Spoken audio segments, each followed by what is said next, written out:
بسم اللہ الرحمن الرحیم۔ تمام بھائی اور بہنوں کو السلام علیکم۔ ناظرین گرامی، حضور اکرم صلی اللہ علیہ وسلم کی عمر مبارک 40 سال کے قریب ہوئی تو وحی کے آثار شروع ہو گئے۔ اس سلسلے میں سب سے پہلے آپ کو سچے خواب دکھائی دینے لگے۔ آپ جو خواب دیکھتے وہ حقیقت بن کر سامنے آ جاتا۔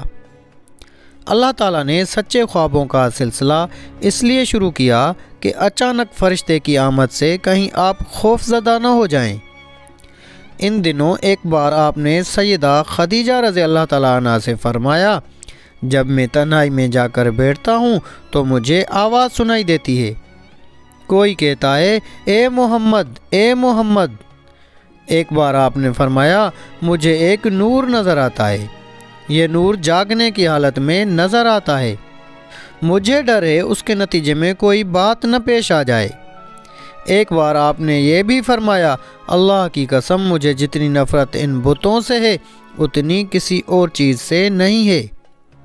وحی کے لیے آپ کو ذہنی طور پر تیار کرنے کے لیے اللہ تعالیٰ نے فرشتے اسرافیل کو آپ کا ہمدم بنا دیا تھا۔ آپ ان کی موجودگی کو محسوس تو کرتے تھے مگر انہیں دیکھ نہیں سکتے تھے۔ اس طرح آپ کو نبوت کی خوشخبریاں دی جاتی رہیں اور آپ کو وحی کے لیے تیار کیا جاتا رہا۔ اللہ تعالیٰ نے آپ کے دل میں تنہائی کا شوق پیدا فرما دیا تھا، چنانچہ آپ کو تنہائی عزیز ہو گئی۔ آپ غار حرا میں چلے جاتے اور وہاں وقت گزارتے۔ اس پہاڑ سے آپ کو ایک بار آواز بھی سنائی دی تھی، میری طرف تشریف لائیے اے اللہ کے رسول۔ اس غار میں آپ مسلسل کئی راتیں گزارتے، اللہ کی عبادت کرتے۔ کبھی آپ 3 راتوں تک وہاں ٹھہرے رہتے، کبھی 7 راتوں تک، اور کبھی کبھی پورا مہینہ وہاں گزار دیتے۔ آپ جو کھانا ساتھ لے جاتے تھے جب ختم ہو جاتا تو گھر تشریف لے جاتے تھے۔ یہ کھانا عام طور پر زیتون کا تیل اور خشک روٹی ہوتا تھا، کبھی کھانے میں گوشت بھی ہوتا تھا۔ غار حرا میں قیام کے دوران کچھ لوگ وہاں سے گزرتے اور ان میں کچھ مسکین لوگ ہوتے تو آپ انہیں کھانا کھلاتے۔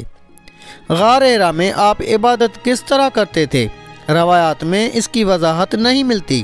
علماء کرام نے اپنا اپنا خیال ضرور ظاہر کیا ہے۔ ان میں سے ایک خیال یہ ہے کہ آپ کائنات کی حقیقت پر غور و فکر کرتے تھے، اور یہ غور و فکر لوگوں سے الگ رہ کر ہی ہو سکتا تھا۔ پھر آخر کار وہ رات آ گئی جب اللہ تعالیٰ نے آپ کو نبوت اور رسالت عطا فرما دی۔ آپ کی نبوت کے ذریعے اپنے بندوں پر عظیم احسان فرمایا۔ وہ ربیع الاول کا مہینہ تھا اور تاریخ 17 تھی۔ بعض علماء نے یہ لکھا ہے کہ وہ رمضان کا مہینہ تھا کیونکہ قرآن رمضان میں نازل ہونا شروع ہوا تھا۔ 8ویں اور 3ری تاریخ بھی روایات میں آئی ہے، اور یہ پہلا موقع تھا جب جبرائیل علیہ السلام وحی لے کر آپ کی خدمت میں حاضر ہوئے۔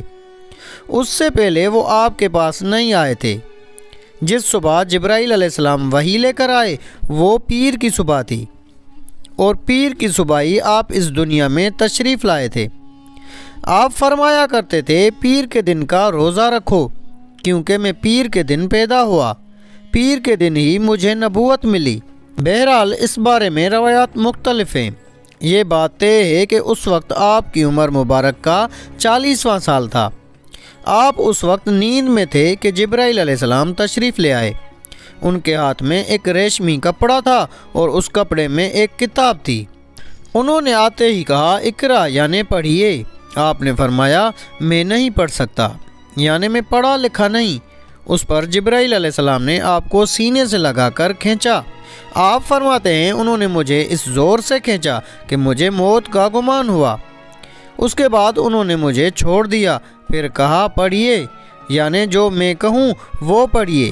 اس پر آپ نے فرمایا، میں کیا پڑھوں؟ تب جبرائیل علیہ السلام نے سورہ علق کی یہ آیات پڑھی جن کا ترجمہ یہ ہے، اے پیغمبر صلی اللہ علیہ وسلم، آپ پر جو قرآن نازل ہوا کرے گا اپنے رب کا نام لے کر پڑھا کیجیے، یعنی جب پڑھیں بسم اللہ الرحمن الرحیم کہہ کر پڑھا کیجیے۔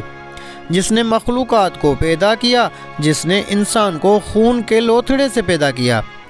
آپ قرآن پڑھا کیجئے اور آپ کا رب بڑا کریم ہے، جو چاہتا ہے عطا کرتا ہے، اور ایسا ہے جس نے لکھوں پڑھوں کو قلم سے تعلیم دی، انسانوں کو دوسرے ذریعوں سے ان چیزوں کی تعلیم دی جن کو وہ نہیں جانتا تھا۔ آپ فرماتے ہیں میں نے ان آیتوں کو اسی طرح پڑھ دیا، جس کے بعد وہ فرشتہ میرے پاس سے چلا گیا۔ ایسا لگتا تھا گویا میرے دل میں ایک تحریر لکھ دی گئی ہو، یعنی یہ کلمات مجھے زبانی یاد ہو گئے۔ اس کے بعد آپ گھر تشریف لائے۔ بعض روایات میں آتا ہے کہ جبرائیل علیہ السلام جب غار میں آئے تو پہلے انہوں نے یہ الفاظ کہے تھے، اے محمد، آپ اللہ کے رسول ہیں اور میں جبرائیل ہوں۔ آپ کی گھر تشریف آوری سے پہلے سیدہ خدیجہ رضی اللہ تعالیٰ عنہ نے حسب معمول آپ کے لیے کھانا تیار کر کے ایک شخص کے ہاتھ آپ کے پاس بھجوا دیا تھا، مگر اس شخص کو آپ غار میں نظر نہ آئے۔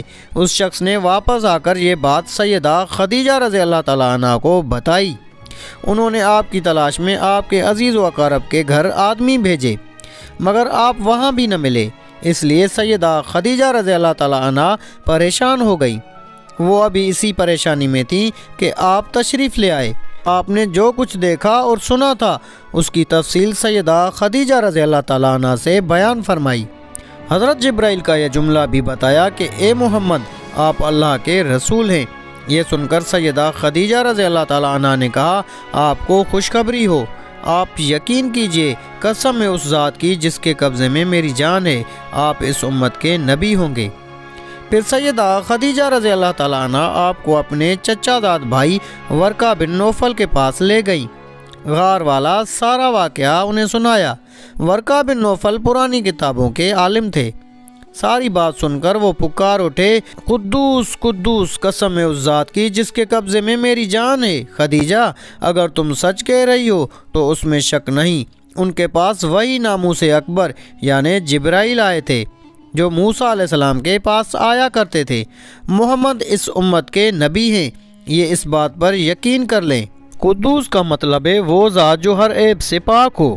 یہ لفظ تعجب کے وقت بولا جاتا ہے، جیسے ہم کہہ دیتے ہیں اللہ اللہ۔ ورقہ بن نوفل کو جبرائیل کا نام سن کر حیرت اس لیے ہوئی تھی کہ عرب کے دوسرے شہروں میں لوگوں نے یہ نام سنا بھی نہیں تھا۔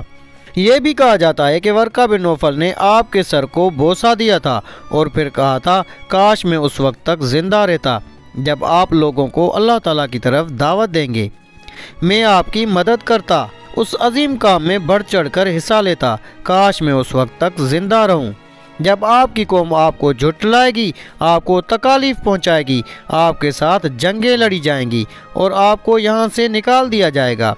اگر میں اس وقت تک زندہ رہا تو آپ کا ساتھ دوں گا، اللہ کے دین کی حمایت کروں گا۔ آپ یہ سن کر حیران ہوئے اور فرمایا، میری قوم مجھے وطن سے نکال دے گی؟ جواب میں ورقہ نے کہا، ہاں، اس لیے کہ جو چیز آپ لے کر آئے ہیں اسے لے کر جو بھی آیا اس پر ظلم ڈھائے گئے۔ اگر میں نے وہ زمانہ پایا تو میں ضرور آپ کی پوری مدد کروں گا۔ ورقہ نے حضرت خدیجہ رضی اللہ تعالیٰ عنہ سے یہ بھی کہا، تمہارے خاوند بے شک سچے ہیں، در حقیقت یہ باتیں نبوت کی ابتدا ہیں، یہ اس امت کے نبی ہیں۔ لیکن اس کے کچھ ہی مدت بعد ورقہ بن نوفل کا انتقال ہو گیا۔ انہیں حجون کے مقام پر دفن کیا گیا۔ چونکہ انہوں نے آپ کی تصدیق کی تھی، اس لیے نبی کریم صلی اللہ علیہ وسلم نے ان کے بارے میں فرمایا ہے، میں نے ورقہ کو جنت میں دیکھا ہے، ان کے جسم پر سرخ لباس تھا۔ تو ناظرین گرامی، یہ تھی ہماری آج کی ویڈیو۔ اگر آپ کو ویڈیو اچھی لگی تو ویڈیو کو لائک کر کے اپنے دوست و احباب سے زیادہ شیئر کریں۔ جزاک اللہ۔